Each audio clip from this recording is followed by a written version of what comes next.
నేను ఏ రోజు కూడా పార్టీ తల వంచుకునే పని చేయనన్నా. ఇలా పార్టీ కోసం పనిచేస్తాం మేమందరం కూడా.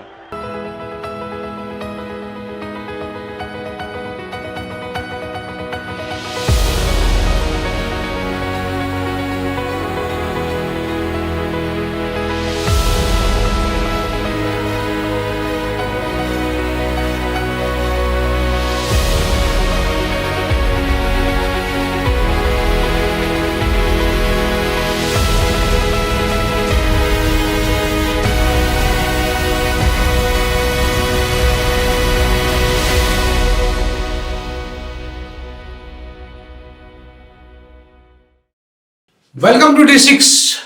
This is professor Vinod Kumar. Bandi Sanjay కుమారుడు బండి భగీరథ్కి 20 ఏళ్ళ జైలు శిక్ష పడే అవకాశం ఉంది.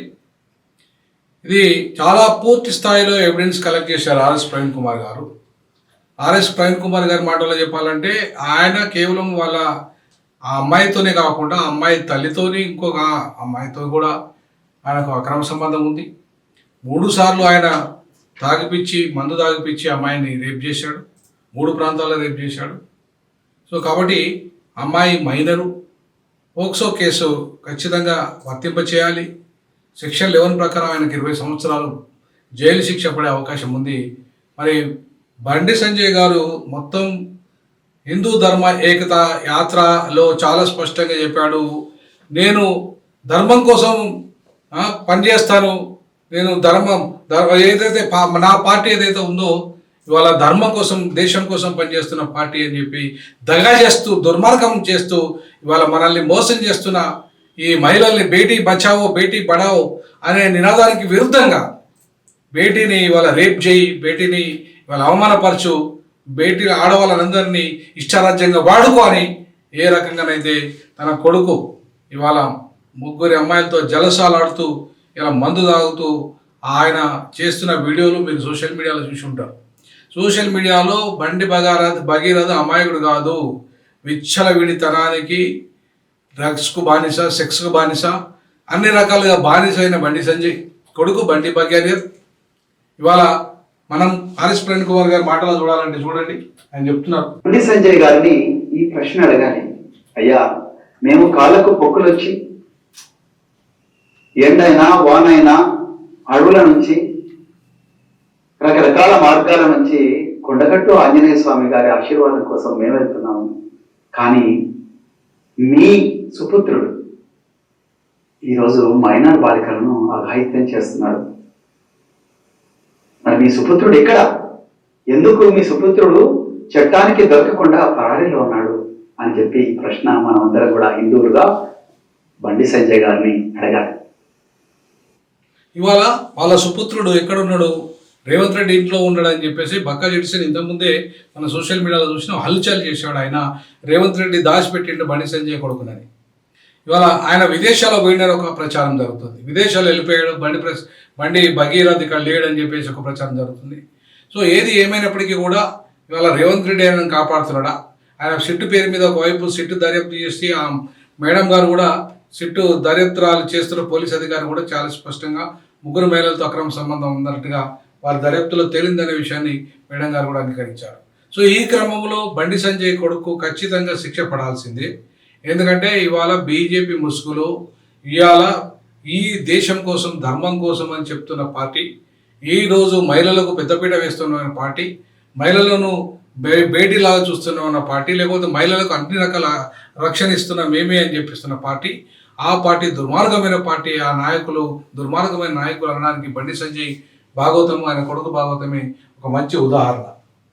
ఈ బండి సాయి భగీరథ్ అనే దుర్మార్గుడు ఇప్పటికి కూడా పరారీలో ఉన్నాడు.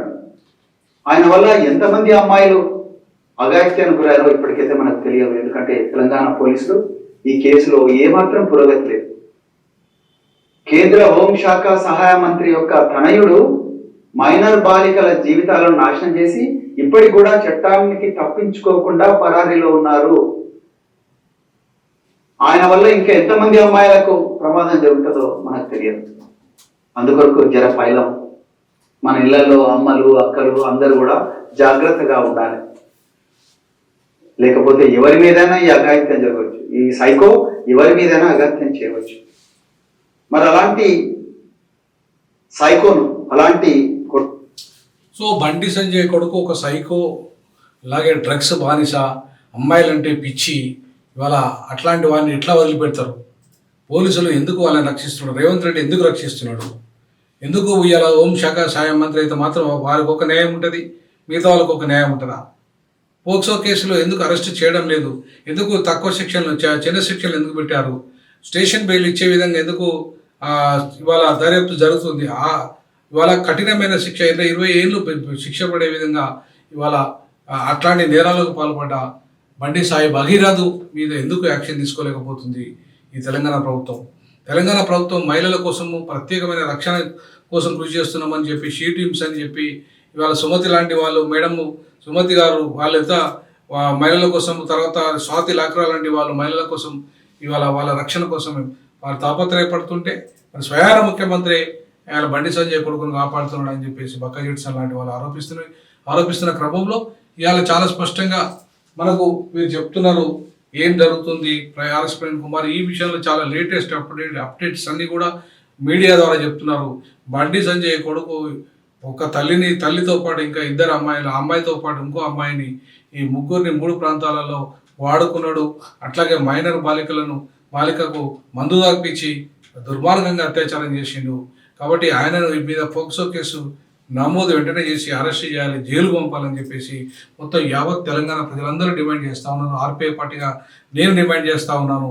ఈయన వెంటనే అరెస్ట్ చేసేసి జైలు పంపించి ఆయనకు తగిన శిక్ష వేయాల్సిందిగా ఆర్పీఐ పార్టీ ద్వారా, ఆర్పీఐ పార్టీ అధ్యక్షునిగాను, తెలంగాణ మహిళల ప్రజా పక్షానంగాను, తెలంగాణలో ఉన్న ఎవరైతే ఏ పిల్లలైతే ఉన్నారో, అమ్మాయిలు అయితే ఉన్నారో, ముఖ్యంగా ఈ చిన్న పిల్లలు అయితే ఉన్నారో, యుక్త వయసు రాని అమ్మాయిలు ఎవరైతే ఉన్నారో వాళ్ళందరికీ బండి సంజయ్ కొడుకు లాంటి వాళ్ళ ప్రమాదం ఉంది. కాబట్టి ఆయన ఇంకా ఎంతోమంది ఆడవాళ్ళకు అన్యాయం చేసే సైకో. కాబట్టి అలాగే ఈ రకంగా బండి సంజయ్ ఆ రకంగా పెంచుతున్నాడు ఆయన.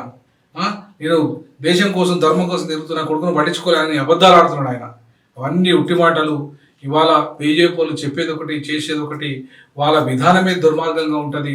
వాళ్ళ కొడుకు, చాలామంది వాళ్ళ పిల్లలలో ఇదే తంతుంది. చాలామంది, అంటే ఆయన ఒక్క బీజేపీ అని కాదు, చాలా రాజకీయ పార్టీల నాయకులు కొడుకులు, పిల్లలు ఇట్లా తాగి తందానాడుతూ జీవితాన్ని సర్వనాశనం చేస్తున్న చరిత్ర ఇవాళ మనకు కనపడుతుంది. సో అట్లాంటి సిచ్యువేషన్స్లో ఇవాళ ఇట్లాంటి వాడిని తప్పకుండా అరెస్ట్ చేయాలి, తప్పకుండా శిక్షించాలి అని చెప్పేసి ఆర్పీఐ పార్టీ అధ్యక్షుడిగాను, అలాగే D6 అధినేతగాను నేను ఖచ్చితంగా డిమాండ్ చేస్తూ ఉన్నాను. ప్రజలరా మీరందరూ కూడా బండి సంజయ్ కొడుకును తక్షణమే అరెస్ట్ చేయాల్సిందిగా డిమాండ్ చేయాలి.